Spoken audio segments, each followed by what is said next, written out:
Gálatas 6, versículos 6 a 10. Eu vou dividir aqui o texto. Eu gostaria de ler até o final, até o versículo 18, e encerrar a carta hoje, seria possível. Mas como nós temos aí o último domingo deste mês, dia 25, domingo que vem, então eu vou dividir aqui o sermão em duas partes. Vou ler hoje do 6 ao 10, e será um sermão, e semana que vem, se o Senhor Deus nos permitir, iremos concluir esta carta dos versículos 11 a 18, porque já estamos preparados aí para começar uma nova série de exposição aqui da carta do apóstolo Paulo aos Filipenses. Então hoje os versículos serão apenas versículos de 6 a 10. Acompanhe a leitura aí, por gentileza.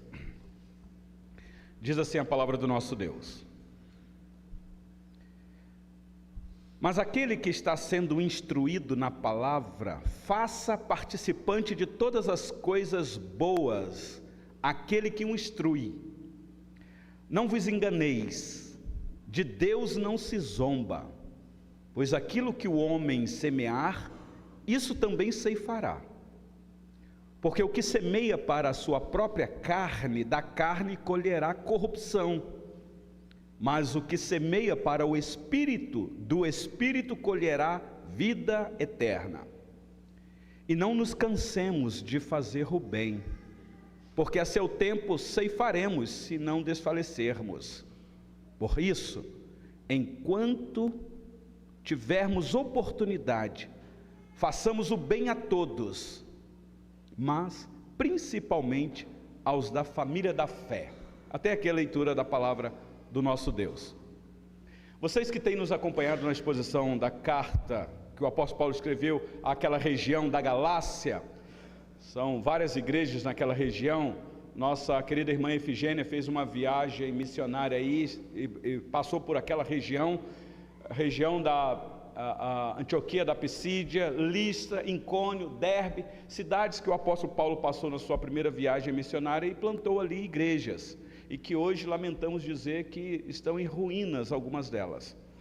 E vocês aqui têm visto o nosso compromisso de ler o texto e se ater no que o texto diz.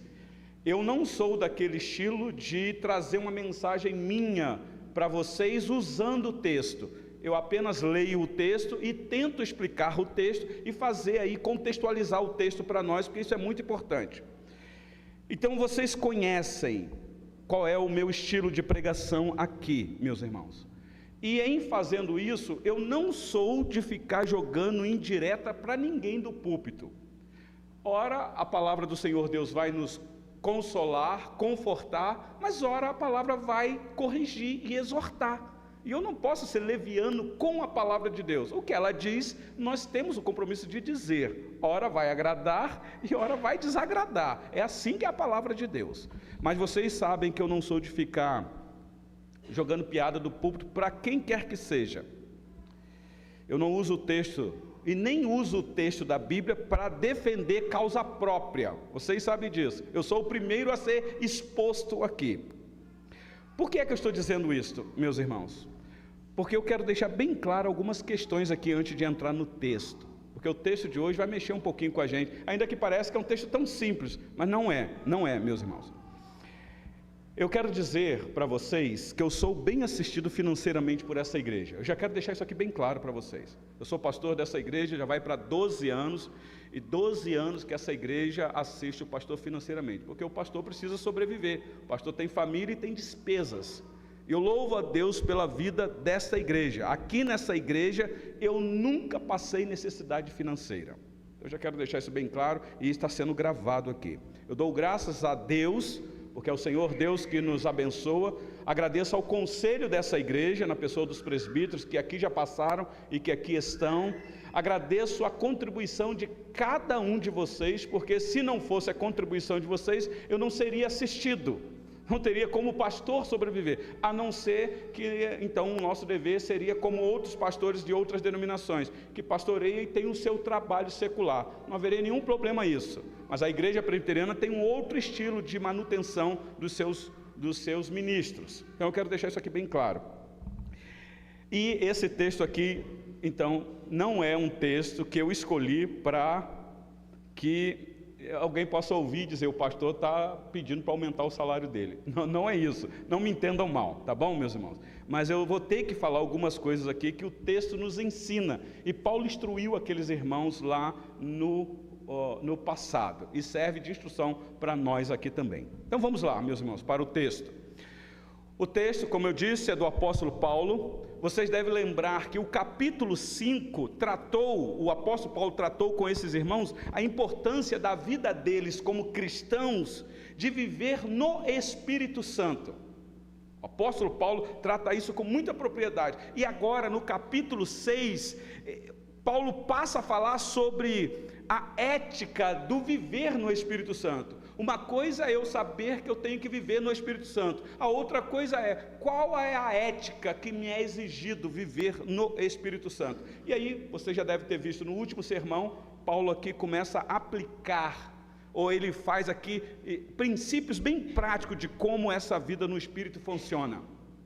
Se vocês lembram, no capítulo 5, no versículo de número 16, dá uma olhadinha comigo aí. Gálatas 5,16, o apóstolo Paulo falou da importância de andar no Espírito. 5,16: digo, porém, andai no Espírito, e jamais satisfareis a consciência da carne. Versículo 18, ele lembrou os irmãos de que nós devemos ser guiados pelo Espírito. Mas, se sois guiados pelo Espírito, não estáis sob a lei. E no versículo 22 e 23 desse capítulo, o apóstolo Paulo fala da importância de produzir o fruto do Espírito. Ele diz assim: mas o fruto do Espírito é amor, alegria, paz, longanimidade, benignidade, bondade, fidelidade. Versículo 23, mansidão, domínio próprio. E aí ele encerra esse versículo dizendo: contra estas coisas não há lei. Não há lei. E no versículo 25, o último versículo, na verdade o penúltimo versículo desse capítulo, Gálatas 5:25, ele diz: se vivemos no Espírito, andemos também no Espírito. Então, Paulo tratou muito disso no capítulo 5, instruindo os irmãos. E agora no capítulo 6, quem lembra aí do último sermão que aqui nós estivemos pregando, Paulo vai falar da importância de termos auxílio mútuo por causa dessa responsabilidade de andar no Espírito. Ele diz aí no versículo de número 2 do capítulo 6, Gálatas 6:2, ele diz assim: levai as cargas uns dos outros, e assim cumprireis a lei de Cristo.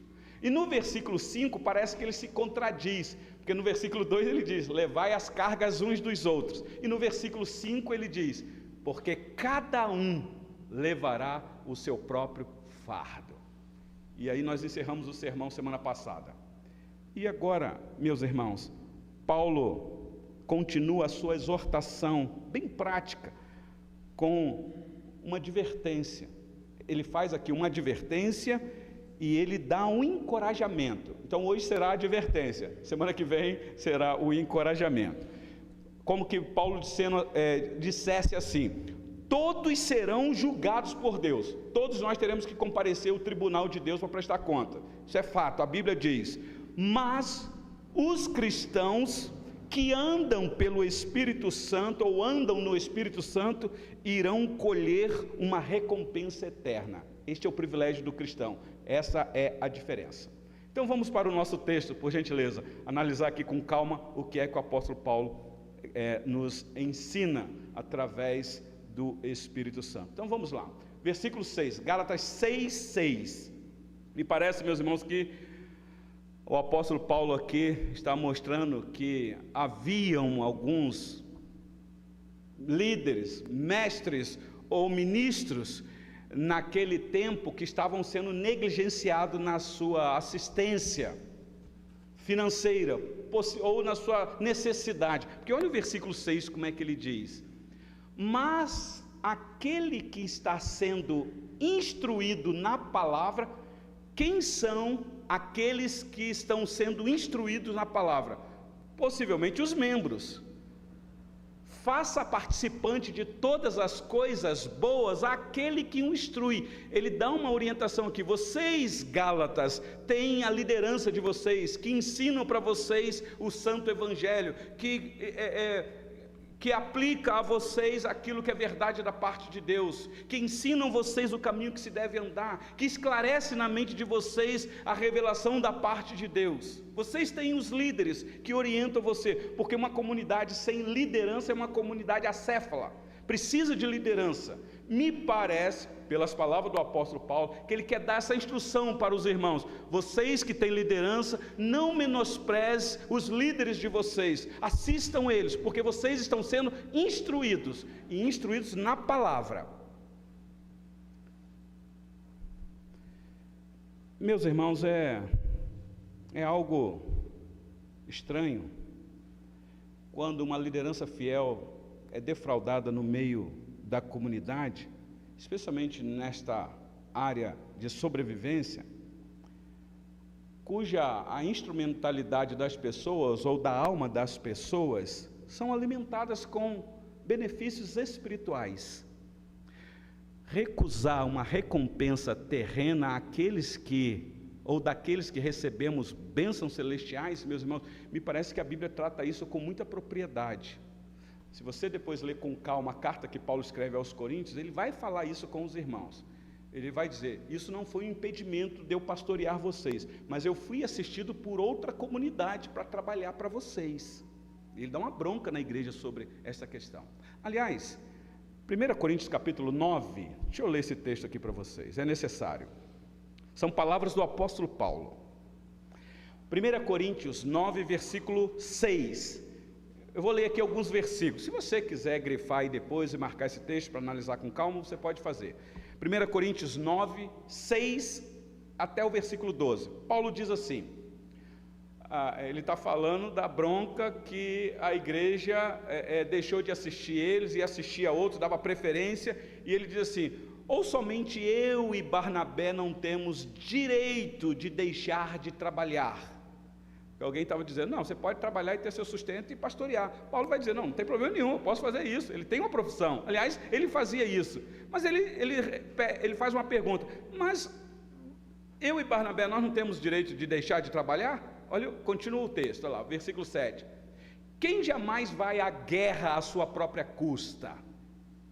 Quem planta a vinha não come do seu fruto? Ou quem apacenta um rebanho e não alimenta do leite do rebanho? Está dando uma bronca nos irmãos. Versículo 8. Porventura, falo isto como homem, ou não o diz também a lei? Versículo 10. Versículo 9. Porque na lei de Moisés está escrito. Aí Paulo se vale daquilo que ele entendia muito bem, porque Paulo era um fariseu e conhecia muito bem a lei. E ele diz, está lá na lei: não atarás a boca ao boi quando pisa o trigo. Está na lei. Aí Paulo vai dizer: mas vocês acham que é com boi que Deus está preocupado? Acaso é com bois que Deus se preocupa? Aquela lei foi para mostrar para o judeu muquirana, mão dura, de que deve-se cuidar do boi, porque o boi também precisa ser sustentado. E eu acho que eu já expliquei isso aqui para vocês, porquê dessa lei. Porque o boi ficava lá amassando o trigo no moinho, rodando, e caía lá o trigo no chão, e o boi que estava com a boca livre, aí passava lá, estava com fome, tadinho do bichinho, e comia o trigo. Aí o judeu ficou olhando aquilo ali, e ele não queria perder um trigo. Aí o que ele fez? Ele amordaçou o boi. Aí começava a trabalhar, quando o trigo caía no chão, o boi ia lá e ele não conseguia comer. Teve que ter uma lei dentro da nação de Israel para tirar aquela mordaça da boca do boi. Paulo vai dizer: mas a preocupação não era com o boi que Deus estava querendo ensinar. Versículo 10. Ou é seguramente por nós que ele o diz? Certo que é por nós que está escrito: pois o que lavra, cumpre fazê-lo com esperança.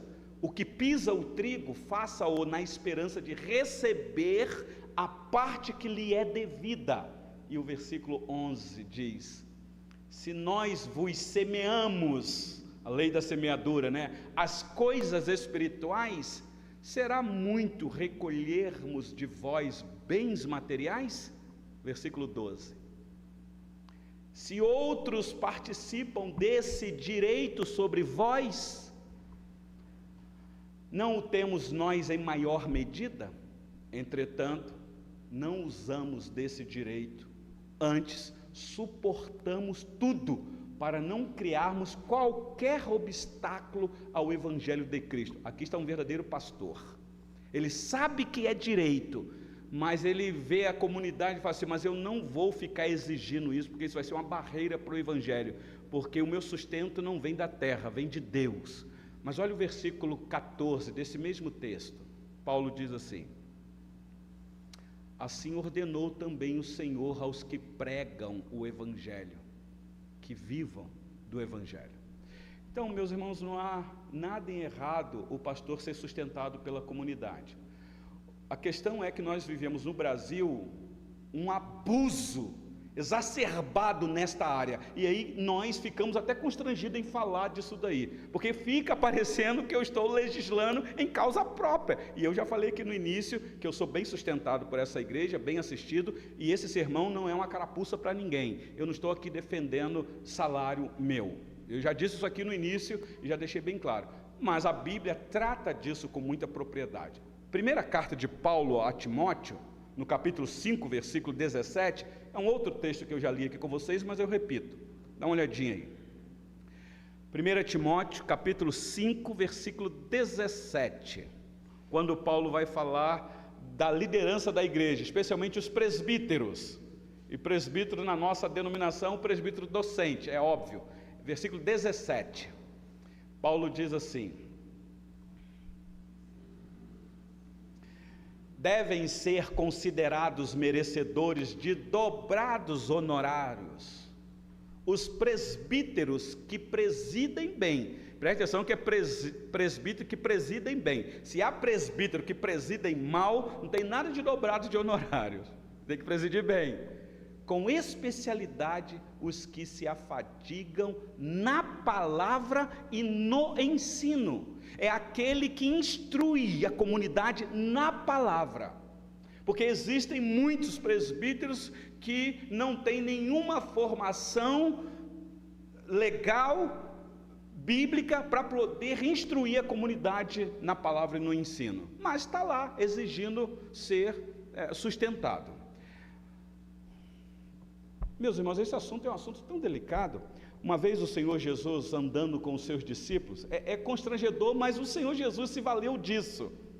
O Senhor Jesus andando com os seus apóstolos, e vocês sabem que o Senhor Jesus tinha os recursos que ele arrecadava, a gente não sabe como que era isso, ele colocava até Judas para ser o tesoureiro da bolsa, mas ele tinha, olha só que parece que coisa humilhante, tinha aquelas mulheres que o Senhor Jesus abençoou e expulsou o demônio, aquelas mulheres acompanhavam eles e assistiam ele, o Senhor Jesus e os apóstolos, com bens materiais.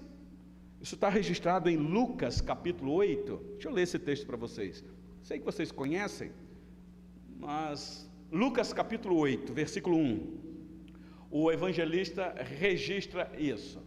Aconteceu depois disto, que andava Jesus de cidade em cidade, de aldeia em aldeia, pregando e anunciando o evangelho do reino de Deus, e os 12 iam com ele, versículo 2, e também algumas mulheres que haviam sido curadas de espíritos malignos e de enfermidades, e aí dá o nome dessas mulheres, nossas irmãs, né? Maria, chamada Madalena, da qual saíram 7 demônios, versículo 3, Joana, mulher de Cusa, procurador de Herodes, Susana e muitas outras que Lucas não dá nenhum nome aqui, e aí Lucas diz, as quais lhe prestavam assistência com os seus bens. Que assistência era essa, meus irmãos?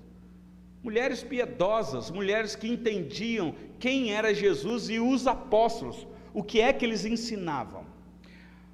Pois bem, volta lá para Gálatas capítulo 6, versículo 6, que depois de Paulo dizer que os irmãos devem andar no Espírito e assistir às necessidades uns dos outros, cada um levar o seu fardo, Paulo diz assim, mas aquele que está sendo instruído na palavra, e os que estão sendo instruídos na palavra precisa de um líder, faça participante de todas as coisas boas, meus irmãos, aquele que o instrui. Então me parece que esta é uma instrução ou uma exortação que Paulo dá, porque já havia comentários falaciosos de que Paulo e os seus companheiros estavam se valendo da comunidade, anunciando um evangelho muito raso, muito fraco, muito fácil de aceitar, o evangelho da graça. E aí então a crítica era que Paulo e os seus companheiros estavam querendo se valer da comunidade, especialmente dinheiro.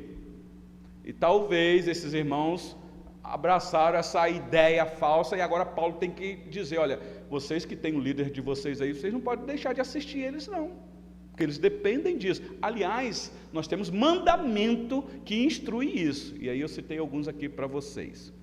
Versículo 7, vamos lá, Gálatas 6, 7, Paulo diz assim: não vos enganeis, de Deus não se zomba, pois aquilo que o homem semear, isso também ceifará. Preste atenção no raciocínio do apóstolo Paulo aqui. Ele começa a dar uma instrução para os irmãos que precisam dar assistência à liderança da igreja, porque a liderança é aquela que instrui na palavra e no ensino, e de repente ele diz: olha, meus irmãos, vocês não se deixam enganar, não deixa um sentimento falso surgir no coração de vocês, alguma coisa externa enganar vocês, porque Deus é um Deus que está atento a tudo, Ele é o Senhor da seara, Ele é o autor da igreja, Ele é Senhor da liderança e Senhor de cada membro da igreja, e esse Deus não se zomba dele. Não se zomba? Como assim? E aí Paulo diz: pois aquilo que o homem semear, isso também ceifará. Mas semear o quê? Me parece, meus irmãos, que o apóstolo Paulo satisfaz essa ideia com a comparação do tempo de semear naquela época, e diz que quando fazemos o bem, estamos semeando sementes boas para o reino de Deus. Aqueles irmãos que pegaram a carta, talvez sabiam o que era isso. Nós aqui que não vivemos, a nossa cultura não é de agricultura, aqui na nossa região, é mais industrial, mas nessa época aqui não tinha indústria, era agrícola. Então quando fala de semear, os irmãos sabiam o que é isso, a importância, o tempo de semear, a colheita quando viesse, como semear, como preparar a terra, os benefícios de semear. Toda semeadura estratégica, as pessoas colhem bons frutos. Essa é a tendência, até porque temos um Senhor que é o Senhor da seara. Por mais que o semeador possa sair para semear e preparar a terra, ele tem que aguardar a ação de Deus para que a semente germine, e tem que aguardar da parte de Deus bênçãos, chuvas, para que aquela semente que germinou cresça e dê fruto, para que ele possa colher. Tudo depende do autor da seara. Me parece que é isso que Paulo está dizendo para esses irmãos: olha, de Deus ninguém zomba. Ninguém zomba. Vocês devem lembrar que esta carta é a carta severa de Paulo também. Ele começa dando bronca nesses irmãos, e ele está encerrando o assunto, e ele quer lembrar os irmãos algumas coisas. Irmãos, se pelo menos pudéssemos estar realmente convencidos disso, quão prontamente nós deveríamos, ou devemos, estar a repartir o que temos com o nosso próximo. Se a igreja de Cristo entendesse isso aqui, o que Paulo está querendo dizer, caso nossas mentes estivessem postas na esperança de uma colheita.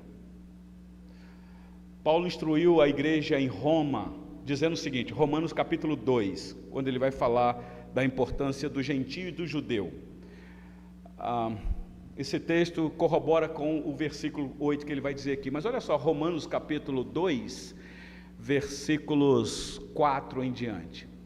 Veja se esse texto não corrobora com o versículo 8 que eu vou ler agora em pouco de Gálatas. Romanos 4, capítulo 2, isso mesmo, versículo 4. Paulo assim: ou desprezais a riqueza da sua bondade, falando de Deus, a tolerância e a longanimidade, ignorando que a bondade de Deus é que te conduz ao arrependimento. Versículo 5, vou ler até o versículo 8. Mas, segundo a tua dureza e coração impenitente, acumulas contra ti mesmo ira para o dia da ira e da revelação do justo juízo de Deus, que retribuirá a cada um segundo o seu procedimento. Ou seja, o que ele plantar, ele vai colher. Versículo 7. A vida eterna aos que, perseverando em fazer o bem, procuram glória, honra e incorruptibilidade. Mas ira e indignação aos facciosos, que desobedecem à verdade e obedecem à injustiça. Então, me parece... Agora, acompanhe o versículo 8 de Gálatas 6, para vocês terem uma ideia. O que é que Paulo diz? Verso 8. Gálatas 6, 8. Porque o que semeia para a sua própria carne, da carne colherá corrupção. Mas o que semeia para o Espírito, do Espírito colherá vida eterna. Meus irmãos, prestem atenção no detalhe aqui. Pois o que semeia para a carne aqui é a vida carnal, aqui desse mundo.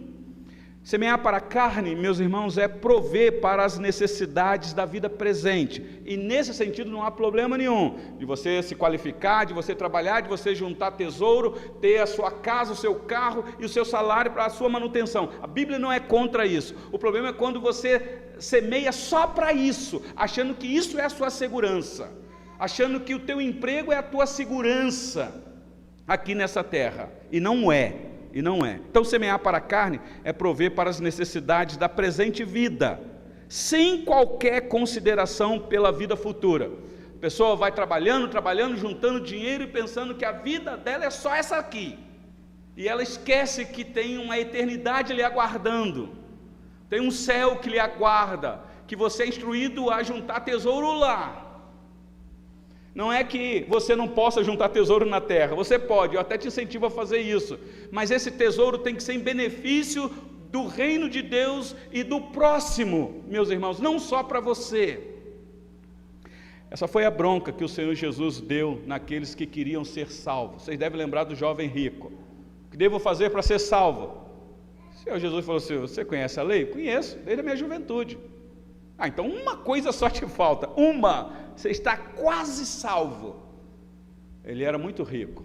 Vai, vende tudo que você tem, dá aos pobres, e depois venha, que você terá um grande galardão nos céus. Ele falou: quer? Meu dinheirinho tão suado? Passei crises econômicas no meu país, e eu fui estratégico, economizei, juntei o dinheiro, e agora eu vou dar para o pobre? Não dá não. Eu vou para o inferno, mas vou rico, vou com meus bens. Claro, não está isso lá no texto, mas parece que foi isso que aconteceu.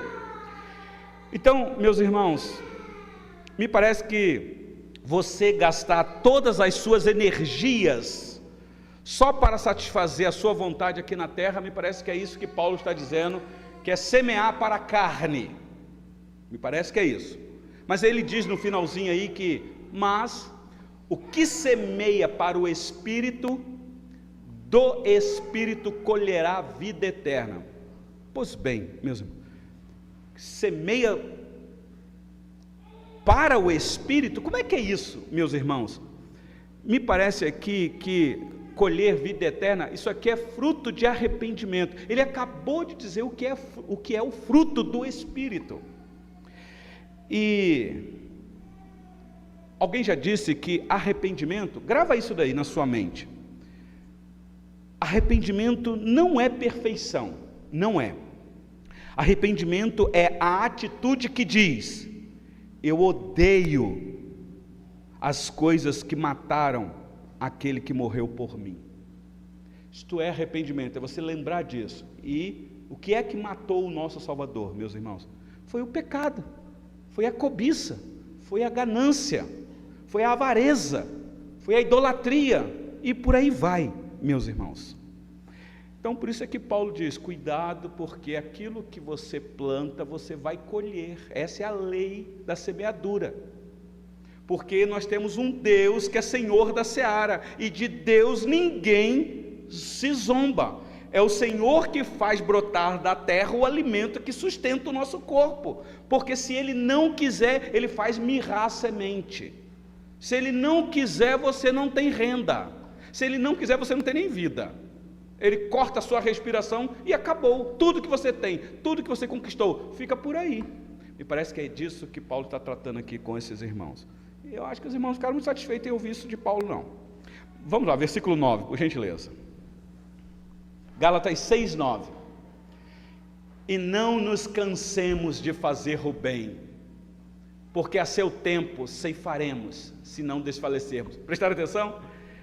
A questão não é só fazer o bem, às vezes você pode fazer, mas fez, tirou foto, publicou e diz, já fiz, está bom.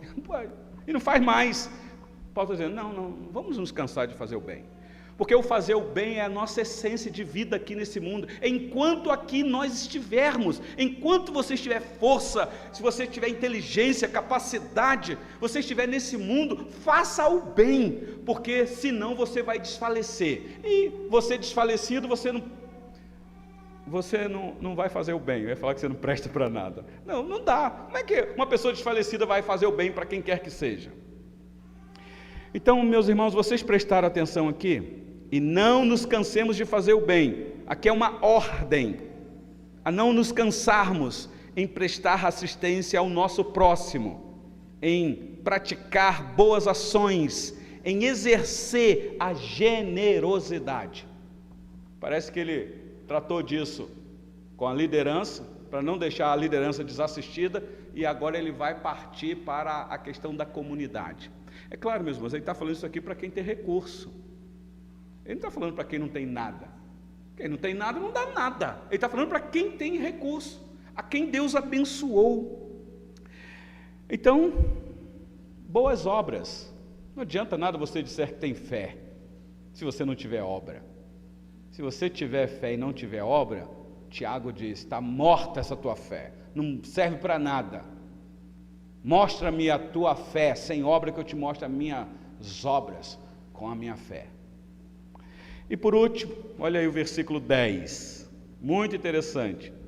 Olha que orientação de um pastor amável. Ele diz assim, por isso, diante da instrução, ou das instruções que vocês receberam, enquanto tivermos oportunidade, e aqui um parênteses, enquanto tivermos oportunidade, porque pode ser que você não teve oportunidade, bateu uma crise, você que está precisando ser assistido.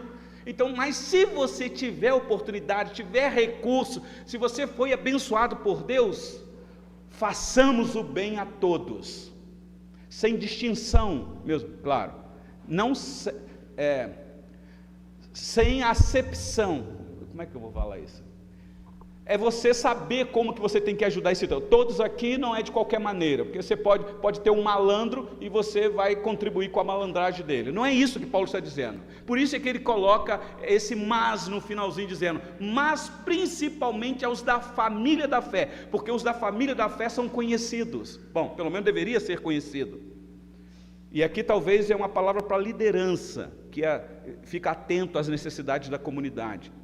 A gente prestar atenção quem é que está passando uma crise. Isso aqui, meus irmãos, é tão realidade nos dias de hoje, especialmente debaixo desse governo que nós estamos vivendo aí, um governo que acabou com a economia do nosso país, que a roubalheira está aí escancarada, só não vê quem é cego da esquerda, porque está aí, desculpa eu falar, eu não toco essa questão de política, mas tem hora que a gente fica nervoso com isso, e atinge a família, a crise financeira, e não são poucos que não conseguem administrar a sua vida financeira, e aí vira uma bolinha de neve. Você conhece aquele crente que tenta de todos os jeitos consertar a sua vida financeira, e a bola de neve vai indo, e cresce, e aí o irmão fica constrangido em querer pedir ajuda, mas é dever da comunidade, meus irmãos, estar atento a isso daí, a saber se há alguém da família da fé, para poder dar uma assistência. É dever nosso, por isso é que precisa de recurso financeiro na comunidade, porque como é que nós vamos ajudar? Por exemplo, aqui nessa igreja nós temos a nossa junta diaconal, e a junta diaconal tem assistido famílias que precisam, que estão necessitadas, e eles ajudam mesmo, ajudam porque essa igreja é uma igreja generosa, os irmãos contribuem com fidelidade, os irmãos fazem isso porque vê seriedade na administração financeira desta igreja, e eu louvo a Deus por isso, meus irmãos. Mas a orientação é necessária para que a igreja atente a isso, que nós precisamos estar ajudando uns aos outros. Você pode ajudar individualmente, e a comunidade pode ser uma agência de auxílio mútuo aos necessitados. Você pode comunicar, fala assim, fiquei sabendo de uma família e ela precisa de assistência. É só comunicar que a igreja vai assistir. Eu não tenho dúvida disso. Então, que instrução do apóstolo Paulo, hein? Paulo diz, para fazermos o bem a todos os homens, mas recomenda especialmente a família da fé, ou seja, os cristãos, os crentes, visto que eles pertencem à mesma família que é a mesma família nossa. Meus irmãos, como nós precisávamos resgatar isso? Nós estamos vivendo numa era do individualismo, até falamos, não, nós somos uma família, até cantamos, né, sobre a união da nossa família, mas na prática às vezes não é isso que acontece, não. Nós vivemos o nosso individualismo. Eu sou feliz de ser pastor dessa igreja, porque eu tenho visto aqui a comunhão entre os irmãos. Eu vejo relato de irmãos que dizem assim, olha, eu estou aqui na cidade de Betim, e minha única amizade aqui, eu estou falando para aqueles que moram aqui em Betim, porque nós temos irmãos aqui que moram em outra cidade, mas que diz, olha, a minha amizade, meus familiares aqui é a igreja. Eu fico tão feliz quando eu ouço isso, porque isso é bíblico, é assim mesmo. Quiçá que seria toda a igreja envolvida, meus irmãos. Eu sei que a gente tem aquela questão de identificar, né? Assim, eu me identifiquei mais com fulano e menos com ciclano. Eu sei disso, né? Mas isso tem que ser levado para a cruz, porque a cruz é que nos une, meus irmãos. No nosso meio não tem esse negócio de que eu me identifiquei com um e não me identifiquei com o outro. Isso é coisa mundana. Eu lembro quando eu era lá do mundão, eu sempre ouvia dos meus familiares aquela questão de que, olha, o meu santo não foi com o santo de fulano. Em outras palavras, está dizendo, não deu não. Eu entendo isso, mas na comunidade cristã não tem isso, meus irmãos.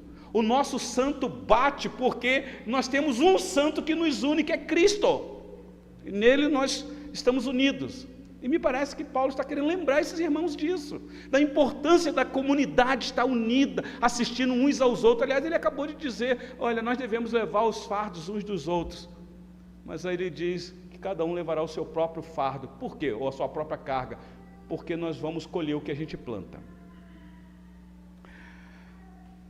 Então a nossa comum humanidade nos torna devedores a todos, mas estamos obrigados aos crentes por um parentesco muito mais estreito, o qual Deus santifica entre nós. É por causa do Espírito Santo que nós temos esse vínculo de unidade, meus irmãos. Então eu quero concluir a mensagem de hoje, especialmente sobre esses pontos. O que isso aqui tem a ver com a gente, meus irmãos? Eu não quero constranger ninguém aqui, mas quais são as aplicações para nós? Eu sei que nós estamos vivendo uma crise de uma teologia, uma famigerada teologia que é ensinada por aí. Talvez alguns aqui que vieram de igrejas pentecostais ou neopentecostais sabem disso, a teologia da prosperidade. Nós somos contra a teologia da prosperidade, mas nós não somos contra a prosperidade, porque o nosso Deus é um Deus de prosperidade, meus irmãos. Então, às vezes, o que acontece? A pessoa ficou lá naquela denominação que saturou ela, que feriu a pessoa, que roubou muito o bolso dela, que quando os olhos dela abriu para a verdade, e ela vem para uma comunidade séria, ela vem com traumas. Vai falar, será que aqui também o pastor não é igual aquele lá, que só fica falando de dinheiro? E aí você participa de um culto hoje e vê o pastor falar disso. Mas, meus irmãos, isso é bíblico. Não é porque existem irmãos que usurpam isso, que se valem só disso, que nós vamos ficar calados, porque eu sei da bênção que é de Deus na vida de vocês serem generosos por aquilo que Deus tem feito por vocês, a não ser que vocês não estão sendo abençoados por Deus, aí é outra coisa. Mas se vocês estão sendo, não negligencie este serviço santo, primeiro para a glória do Senhor Deus, segundo para a importância da manutenção da liderança da igreja, e terceiro para a assistência da comunidade. Nós somos presbiterianos. Se você entrar no site da igreja presbiteriana do Brasil, você vai ver que 54% de tudo que a igreja presbiteriana do Brasil arrecada, ela investe em ação social e em missão. Depois entra lá no site e pesquisa sobre isso.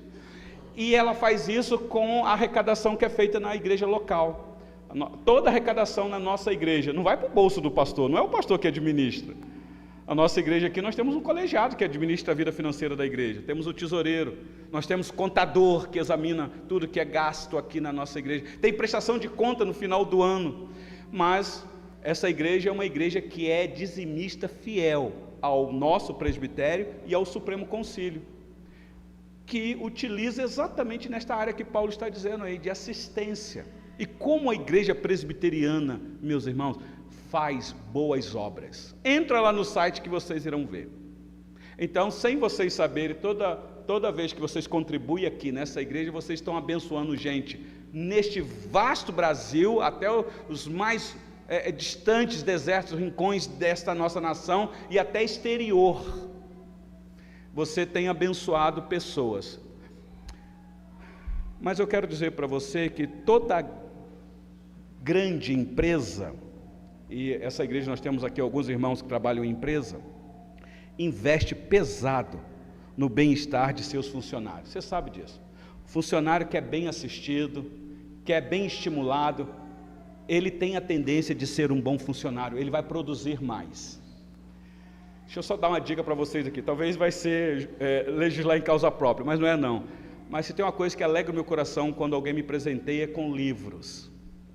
Eu penso, a pessoa entendeu direitinho qual é a missão do pastor. Eu gosto de ganhar gravata, camisa, eu sei disso, mas eu me alegro quando me dão um livro. Por exemplo, tem um casal muito amado aqui nessa igreja, estão aqui hoje, que sem saberem que eu ia começar a fazer a exposição da carta de Paulo aos Filipenses, me deu de presente um comentário dessa grossura sobre a carta de Paulo aos Filipenses, de Gordon Free, um grande expoente das Escrituras, tem me abençoado demais. Isso tudo porque teve uma visão de que está investindo no ministro para poder o ministro instruir. É claro, se você vê que o pastor prega meia boca, então não dá presente nenhum para o pastor, porque ele não está sendo bênção para a comunidade. Então, meus irmãos, talvez uma grande lição aqui é desperta para isso. Se eu fosse um trabalhador de roça, trabalhasse na agricultura, talvez um presente que seria adequado para mim é uma enxada. É porque eu queria utilizar, mas como eu não trabalho lá, eu trabalho em outro local, então já estou dando a dica aqui, tá bom? Vai chegar o dia do pastor. E por último, meus irmãos,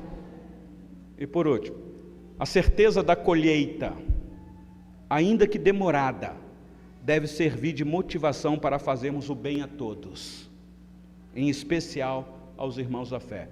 Nós não fazemos para receber alguma coisa, nós fazemos por gratidão. Mas irmãos, Deus é tão generoso que Ele não fica devendo nada para ninguém. Ele é fiel, se você fizer, Ele recompensa. Eu não estou aqui ensinando barganha, porque quem faz isso são os teólogos da prosperidade, da teologia da prosperidade. Mas eu sei que o Senhor Deus não fica devendo nada para ninguém. Quanto mais você trabalha, quanto mais você investe, de uma maneira que eu não sei explicar, pode não ser na hora, de repente as janelas dos céus abrem de uma maneira tal. Quem sabe a crise financeira que você está enfrentando é porque você ainda não entendeu a importância da lei da semeadura. Eu não estou dizendo que você tem que dar o que você não tem, mas essa igreja é uma igreja que assiste. Se porventura, e aqui eu deixo a última aplicação, se porventura alguém na nossa comunidade que tem passado crise financeira, é dever procurar ajuda, ainda que você se sinta constrangido, mas procure ajuda. Talvez você possa ser surpreendido. A igreja é generosa, nós temos recursos para ajudar as pessoas. Talvez a gente não possa ter nós, mas a gente tem amigos, a gente tem onde buscar socorro. Então não sofra sozinho, não deixe a sua família padecer. Você é o provedor da sua casa, busque ajuda, ainda que em particular, ninguém nem vai ficar sabendo, mas é dever nosso assistir, especialmente os da fé, segundo a orientação da palavra do nosso Deus. Então, meus irmãos, nós vivemos nesse mundo da seara santa, que tem um Senhor que nos abençoe. Irmãos, nós vamos orar, está caminhando para o final deste culto. O culto tem hora para iniciar e hora para terminar. Me parece que a maior crise da igreja é antes de tudo, meus irmãos, uma crise litúrgica. Porque a forma como nós adoramos e louvamos a Deus vai moldar a forma como nós cremos. Por isso, este culto tem uma liturgia que tem um início, tem um meio e tem um fim. A vida da igreja começa na sua liturgia e o culto está encerrando. Culto público. O culto da vida continua, meus irmãos. E o culto da vida também é uma liturgia. Você vai trabalhar e você não pode esquecer da liturgia que você tem lá no teu serviço, porque isso também glorifica o Senhor Deus. Então vamos orar nesse momento. Deus bendito, nosso Pai eterno, ó Deus, o Senhor que conhece o nosso coração profundamente, sabe, Senhor, o quanto o nosso coração é assediado por este outro que se faz de Senhor, ó Deus, mas que nós sabemos que não é Senhor. O Senhor mesmo, através do Teu Filho, desafiou os Teus servos no passado a tomar uma grande decisão, ó Deus, a Te buscar, a Te servir. E assim nos parece que foi a decisão dos nossos queridos irmãos no passado. Escolheram servir ao Senhor de todo o coração. E o Senhor os orientou, ó Deus, por isso não andar ansioso por coisa alguma, Senhor, nem quanto ao que comer, nem quanto ao que beber, nem quanto ao que vestir. Porque nós não podemos, ó Deus, servir a dois senhores. Nós servimos a Ti, ó Deus, o Senhor dos céus e da terra, porque a Ti pertence os céus e a terra e tudo que na terra contém, Senhor. Aqui estamos, a certeza de que o Senhor é o nosso Deus, o nosso provedor, aquele que sabe do que nós necessitamos, aquele que nos dá os recursos que necessitamos nesta vida. É o Senhor que nos abençoa com toda sorte de bênçãos, tanto materiais quanto espirituais, Senhor. Somos gratos ao Senhor. É o Senhor que abre as portas de oportunidades. É o Senhor que derrama dos altos céus bênçãos sem medidas. Sabemos disso, ó Deus. É o Senhor que nos dá a capacidade de plantar. É o Senhor que nos dá vigor para isso, recursos para isso. E é o Senhor mesmo que nos dá também o privilégio de colher o que plantamos, Senhor, porque se colhemos é porque a boa mão do Senhor nos abençoou nesta plantação que foi frutificado, Senhor. Somos gratos ao Senhor. Ajuda-nos, Senhor, a ter os olhos abertos para isso, a entender que tudo que somos e que temos vem das Tuas boas mãos, é o Senhor mesmo. E não deixe que o nosso coração seja enganado com essas coisas da terra, porque sabemos que ao Senhor ninguém engana.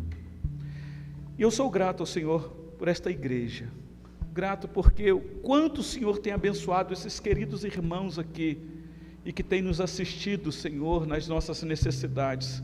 Sou grato ao Senhor, e o quanto eu rogo ao Senhor que continue a abençoar os nossos queridos irmãos simples, Senhor, que tem pouca renda, outros um pouco mais, mas é o Senhor que abençoa, ó Deus, e faça isso para a glória do Teu santo nome. Continue a abençoar os Teus filhos. Sabemos que estamos vivendo uma crise na nossa nação política, econômica, mas ainda assim temos visto, Senhor, o quanto o Senhor tem sustentado essa nação, os nossos irmãos tendo o seu sustento, o seu trabalho, temos visto, isso é bênção da Tua parte. Rogamos ao Senhor que continues a dar sabedoria aos nossos governantes, Senhor, porque sabemos que o Senhor os usa para o benefício do Teu povo na terra. Livra os homens da corrupção, como nós temos visto, Senhor. Ajuda as autoridades sérias, Senhor, a combater a corrupção. E pune, Senhor, o malfeitor, aqueles que se valem, Senhor, dos recursos dos simples, dos pobres, dos necessitados. Ó Deus, nós agradecemos as instruções que a palavra do Senhor tem para cada um de nós, e ajuda-nos, Senhor, a viver essa verdade de comunhão entre os irmãos, a nos envolver mais com os nossos irmãos, a sentir mais a necessidade do nosso irmão, a se preocupar mais com o nosso irmão, e a se colocar, ó Deus, à disposição para ajudar, Senhor, quem quer que seja. Como é bom, Senhor, ser usado pelo Senhor para abençoar o próximo. Então ajuda-nos, Senhor, a fazer o bem enquanto há oportunidade, Senhor. E mais, ó Deus, que a nossa vida seja tomada pelo Teu Santo Espírito, cheia do Teu Espírito Santo, ó Deus, para vivermos aqui nesse mundo para a glória do Teu santo nome, aguardando a gloriosa e bendita volta do Teu Filho amado, quando então estaremos para sempre com Ele, ó Deus. Assim eu oro, no nome bendito do Senhor Jesus, o nosso Salvador. Amém.